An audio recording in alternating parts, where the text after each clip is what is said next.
आज की इस कहानी में हम जानेंगे एंशिएंट इजिप्ट का अंत, एक ऐसी सभ्यता का पतन जिसने हजारों साल तक दुनिया को चौंकाया।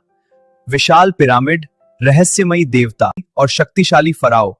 लेकिन आखिर ऐसा क्या हुआ कि दुनिया की सबसे महान सभ्यताओं में से एक इतिहास के पन्नों में सिमटकर रह गई? आइए जानते हैं पूरी कहानी। और अगर आपको कहानी अच्छी लगे तो हमारे हिस्ट्री मिस्ट्री चैनल को सब्सक्राइब जरूर करें।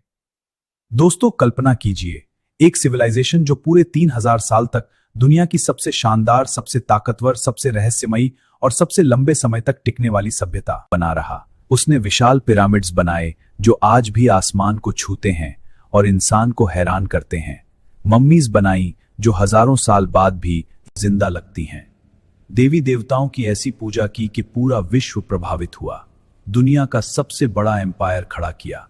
नाइल नदी को अपनी जीवन रेखा बनाया। Gold, Ivory, precious stones, shells और एक्सोटिक सामान से भरे खजाने इकट्ठा किए। Art, science, mathematics, astronomy, architecture, medicine और इंजीनियरिंग में ऐसी क्रांतियां की जिनका असर आज भी पूरी दुनिया पर है।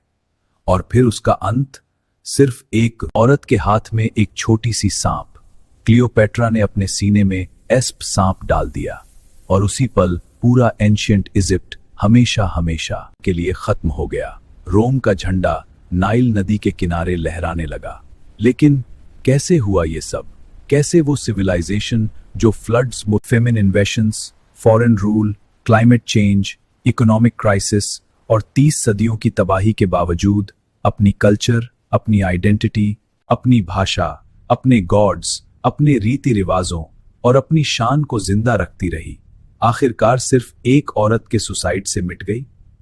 आज की इस बहुत लंबी, विस्तृत, डिटेल्ड और पूरी तरह से हाई रिटेंशन वाली डॉक्यूमेंट्री में हम खोलेंगे एंशिएंट इजिप्ट का सबसे बड़ा और सबसे दर्द भरा राज, उसका अंत। ये कहानी सिर्फ एक एंडिंग की नहीं है। ये इमोशनल, ड्रामेटिक, शॉकिंग, टेंशन से भरी, रहस्य से भरी और पूरी तरह से हाई रिटेंशन वाली जर्नी है। तो तैयार हो जाओ, क्योंकि अब शुरू होती है इजिप्ट की आखिरी सांस की पूरी विस्तृत, रोमांचक और लंबी कहानी। तभी हमारी कहानी शुरू होती है बहुत बहुत पहले, 10,000 BCE के आसपास। उस वक्त नॉर्थ अफ्रीका का क्लाइमेट आज से बिल्कुल अलग था। वहां घने जंगल थे, बड़ी बड़ी झीलें थी। यह नदी के किनारे कृषि की शुरुआत थी, जहां से एक महान सभ्यता का जन्म हुआ। हरे भरे घास के मैदान थे और वाइल्ड एनिमल्स जैसे जिराफ, हाथी, शेर, कैटल भरे पड़े थे। लोग नोमेडिक हंटर गेदरर्स थे। वे मौसम के साथ घूमते, शिकार करते, जंगलों से फल फूल इकट्ठा करते और स्टोन टूल्स से अपना काम चलाते थे। आर्कियोलॉजिस्ट्स को आज भी एंशिएंट लेक बेड्स और रॉक शेल्टर्स से स्टोन टूल्स और केव पेंटिंग्स मिलती हैं, जहां जिराफ, कैटल और दूसरे जानवर दिखाए गए हैं जो आज सहारा डेजर्ट में बिल्कुल नहीं मिलते।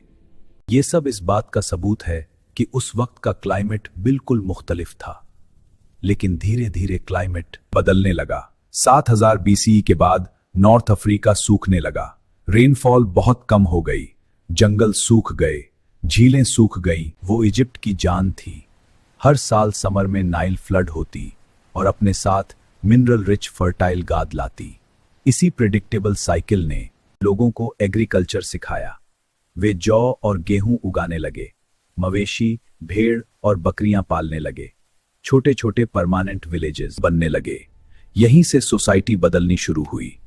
पॉटरी बनने लगी, टूल्स बने, क्राफ्ट्स डेवलप हुए। अपर इजिप्ट में ब्लैक टॉप को रेड पॉटरी सदर्न इजिप्ट की पहचान बन गई। लोग एस्ट्रोनॉमी सीखने लगे। नप्टा प्लाया में स्टोन सर्कल्स मिले हैं जो 5000 BCE के हैं और सूरज की गति ट्रैक करते थे। धीरे धीरे गांव बड़े होते गए। सोशल हायरार्की बनने लगी। कुछ लोग एलिट बन गए। उन्हें एलेबोरेट ग्रेव्स मिले जिनमें पॉटरी, ज्वेलरी और वैल्यूएबल मटेरियल्स रखे जाते थे।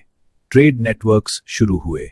लेवांत, नूबिया और मेडिटेरेनियन से कॉपर, गोल्ड और शेल्स आने लगे। 4000 BCE तक नाइल वैली में अलग अलग कल्चर्स डेवलप हो चुकी थी। नॉर्थ में मादी कल्चर, साउथ में नकदा कल्चर। नकदा कल्चर सबसे पावरफुल बन गई। हियरकॉनपोलिस और अबाइडोस जैसे साइट्स पर वॉल टाउन्स, क्राफ्ट वर्कशॉप्स और प्रोटो स्टेट्स बन गए। छोटे छोटे रूलर्स ट्रेड रूट्स और फर्टाइल लैंड के लिए लड़ रहे थे। और फिर 3100 बीसीई के आसपास एक बड़ा पॉलिटिकल मोमेंट हुआ, unification of Egypt. Upper Egypt के पावरफुल रूलर नारमेर ने लोअर इजिप्ट पर कैंपेन चलाई और दोनों को एक कर दिया। नारमेर पैलेट इसकी सबसे बड़ी प्रूफ है। एक तरफ वो व्हाइट क्राउन पहने दुश्मन को हराते दिखते हैं, दूसरी तरफ रेड क्राउन। यहीं से फेरो की डिवाइन किंगशिप की नींव पड़ी। मेम्फिस नई कैपिटल बना, हायरोग्लिफिक राइटिंग डेवलप हुई, नोम्स बनाए गए, रॉयल दफन इलेबोरेट हुए, मस्तबा टॉम्स बने, आर्ट के बेसिक रूल्स तय हो गए। लेकिन ओल्ड किंगडम का युग आया तो सब कुछ बदल गया। थर्ड डायनेस्टी में जोसर के समय इम्होटेप ने स्टेप पिरामिड ऑफ सकारा बनवाया। यह हिस्ट्री का पहला बड़ा स्टोन स्ट्रक्चर था, 60 मीटर ऊंचा, लाखों टन लाइमस्टोन से बना। फिर अचानक फोर्थ डायनेस्टी में गीजा पिरामिड्स बने। खुफू का पिरामिड 146 मीटर ऊंचा, 2.3 मिलियन स्टोन ब्लॉक्स वाला, हर ब्लॉक कई टन का। खाफरे और मेनकोरे के पिरामिड्स, ग्रेट स्पिंक्स भी उसी टाइम बना। फेरो को लिविंग होरस माना जाने लगा। मार्ट कॉस्मिक ऑर्डर का कॉन्सेप्ट आया। ब्यूरोक्रेसी बहुत स्ट्रांग हुई। विजियर्स, स्क्राइब्स, ओवरसीयर्स का पूरा नेटवर्क। उसी समय क्लाइमेट चेंज शुरू हुआ।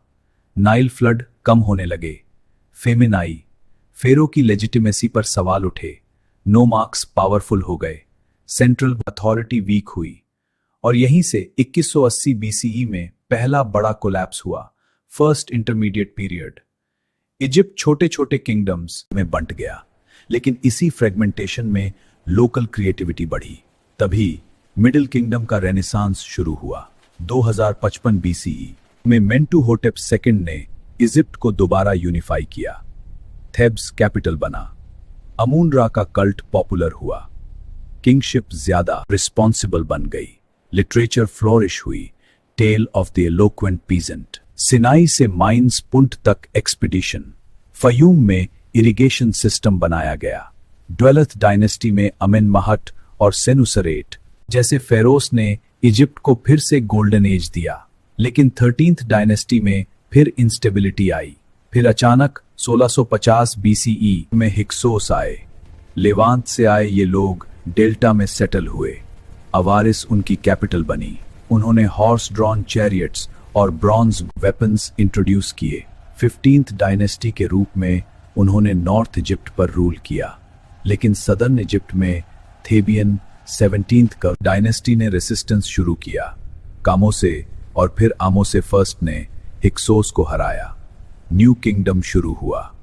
उसी समय न्यू किंगडम इजिप्ट का सबसे गोल्डन पीरियड शुरू हुआ। थटमोस थर्ड ने 17 में मिलिट्री कैंपेन किए। बैटल ऑफ मेगिड्डो में बोल्ड स्ट्रैटेजी से दुश्मन को हराया। एम्पायर सीरिया तक फैला। हटशेप्सुट ने पुंट एक्सपीडिशन किया। लेकिन फिर अखेनाटन आया। उसने आर्टन को सिंगल गॉड बनाया। अमारना सिटी बनाई। ट्रेडिशनल गॉड्स को सप्रेस किया। आर्ट स्टाइल चेंज हुआ। लेकिन एम्पायर वीक हुआ। तुतनखामुन ने सब रिस्टोर किया। धीरे धीरे रमसेस द सेकंड का जमाना आया। अबू सिंबल टेम्पल्स, कादेश की लड़ाई, हिटाइट्स के साथ पीस ट्रीटी, 66 साल का रूल। लेकिन उसके बाद सी पीपल्स आए। रमसेस थर्ड ने उन्हें हराया, लेकिन इकोनॉमी में टूट गई। पहली लेबर स्ट्राइक हुई। टॉम रॉबरियां बढ़ी। रमसेस थर्ड की हत्या हुई। 1059 बीसीई में न्यू किंगडम खत्म। थर्ड इंटरमीडिएट पीरियड शुरू। अब फ्रेगमेंटेशन का दौर आया। लिबियन डायनेस्टी आई। शोशेंक फर्स्ट ने टेम्पररी यूनिफिकेशन किया। फिर कुशाइट्स आए। पाए और तहारका ने 25th डायनेस्टी चलाई। लेकिन असीरियंस ने अटैक किया। 671 बीसीई में मेम्फिस, फिर थेब्स सैक। कुशाइट्स भाग गए। फिर 26 डायनेस्टी का रेनेसांस।